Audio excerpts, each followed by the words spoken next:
종말을 맞이하는 성도들의 자세. 누가복음 21장 5절에서 19절 말씀입니다. 사랑하는 성도 여러분, 오늘 본문은 제자들이 예루살렘 성전을 바라보며 감탄하는 장면에서 시작됩니다. 아름다운 돌과 헌물로 꾸며졌다는 말은 단순한 감상이 아니라 그들이 성전을 안전과 확실함의 근거로 삼고 있었다는 뜻입니다. 당시 예루살렘 성전은 유대인들에게 신앙의 중심이었을 뿐 아니라 민족의 자존심이었습니다. 헤롯이 확장한 성전은 웅장했고 거대한 석재와 화려한 장식은 사람들에게 이러한 확신을 주었습니다. 하나님이 여기 계시니 우리 민족은 무너지지 않을 것이다. 성전이 이렇게 굳건하니 우리의 미래도 흔들리지 않을 것이다.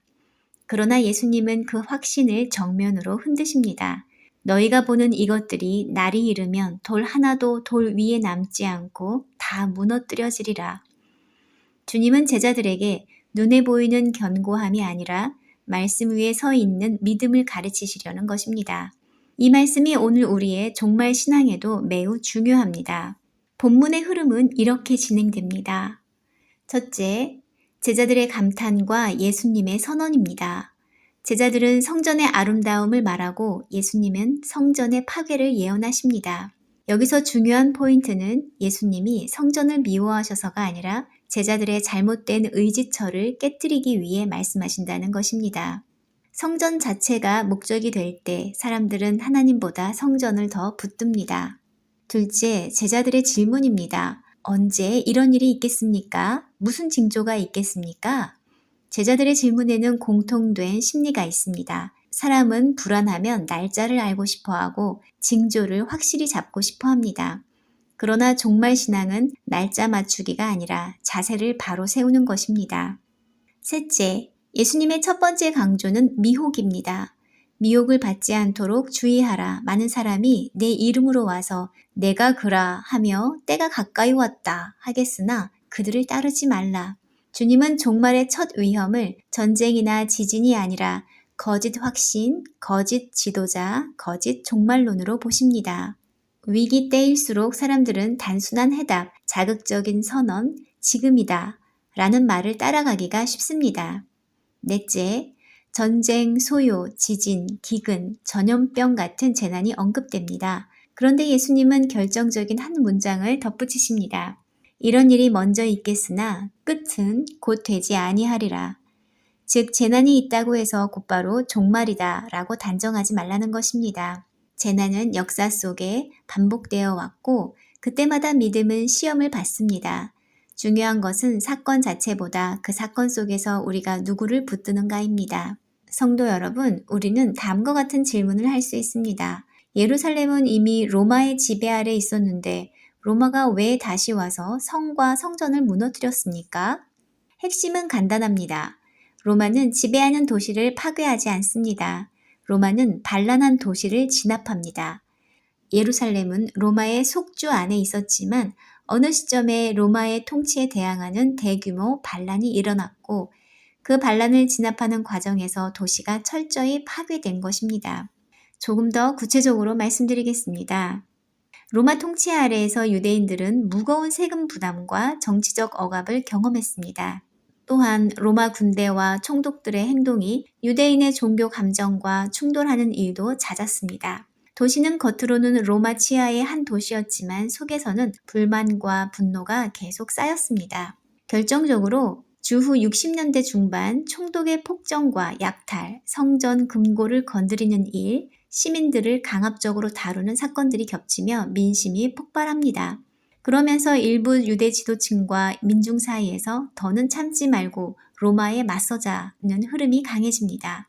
또 하나 중요한 상징적 행동이 있습니다. 당시 유대 사회 일부는 로마 황제와 제국을 향한 충성의 표시를 거부하는 움직임을 보였고 이것은 로마의 시각에서 종교 문제가 아니라 정치적 반역으로 읽혔습니다. 로마 제국은 질서를 최우선으로 여겼기 때문에 반역의 신호가 보이면 강력하게 진압했습니다. 예루살렘 멸망에서 매우 비극적인 요소는 내부 분열입니다. 강경한 무장 세력, 온건파, 여러 종파와 정치 세력이 서로 충돌하며 도시 안에서 폭력과 혼란이 계속되었습니다. 로마에 맞서자는 명분은 있었지만 한 마음으로 지혜롭게 대응하지 못했습니다. 내부의 분열과 극단이 성을 더 약하게 만들었습니다. 로마는 반란을 용납하지 않았고 대군을 보내 예루살렘을 포위합니다. 포위가 길어지면 가장 먼저 무너지는 것은 성벽이 아니라 사람들의 마음과 삶입니다. 식량이 끊기고 기근이 오고 혼란이 커지고 마침내 함락됩니다. 그 과정에서 성전은 불타고 무너집니다. 결과적으로 예수님의 말씀처럼 돌 하나도 돌 위에 남지 않는 파괴가 일어난 것입니다. 정리하면 다음과 같습니다. 예루살렘이 로마 치하에 있었기 때문에 안전했던 것이 아니라 오히려 반란과 진압이라는 역사적 경랑 속에서 철저히 무너졌던 것입니다. 주님은 이 역사를 미리 보시고 제자들의 눈을 건물에서 말씀으로 돌리신 것입니다. 사람들이 생각하는 종말은 종종 두 극단으로 흐릅니다. 이제 다 끝났다. 세상은 무너진다. 라는 공포와 징조를 마치면 내가 특별해진다. 내가 비밀을 안다. 라는 흥분입니다. 그런데 예수님은 둘 다 막으십니다. 미혹을 받지 말라. 끝은 곧 되지 아니하리라. 즉 종말을 향한 신앙은 공포나 호기심이 아니라 주님께 대한 신뢰와 순종으로 나타나야 합니다. 사랑하는 성도 여러분, 주님은 제자들에게 언제냐보다 어떻게 살 것이냐를 가르치십니다.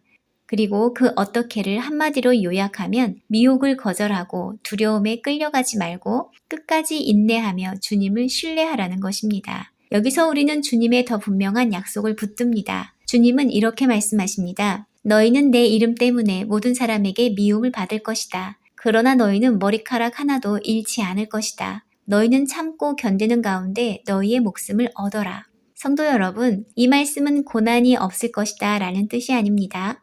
미움을 받을 것이다 라고 분명히 말씀하십니다. 고난은 현실입니다. 그런데 동시에 주님은 머리카락 하나도 잃지 않을 것이다 라고 하십니다. 이것은 주님의 제자들이 주님의 손 안에서 결코 버려지지 않는다는 약속입니다. 세상이 미워해도 주님은 놓지 않으십니다. 세상이 흔들어도 주님은 지키십니다. 그러므로 종말을 맞이하는 성도의 자세는 분명합니다. 거짓 확신을 따르지 않겠습니다. 재난 앞에서 조급한 결론을 내리지 않겠습니다. 말씀 위에 서서 끝까지 참고 견디겠습니다. 그리고 무엇보다 주님이 지키신다는 확신을 품고 살겠습니다.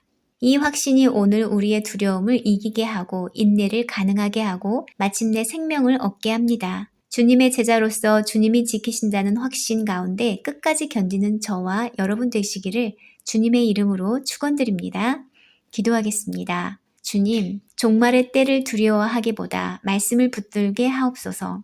세상의 미혹과 혼란 속에서도 흔들리지 않는 믿음을 주옵소서. 미움을 받을지라도 주님이 지키신다는 확신을 잃지 않게 하옵소서.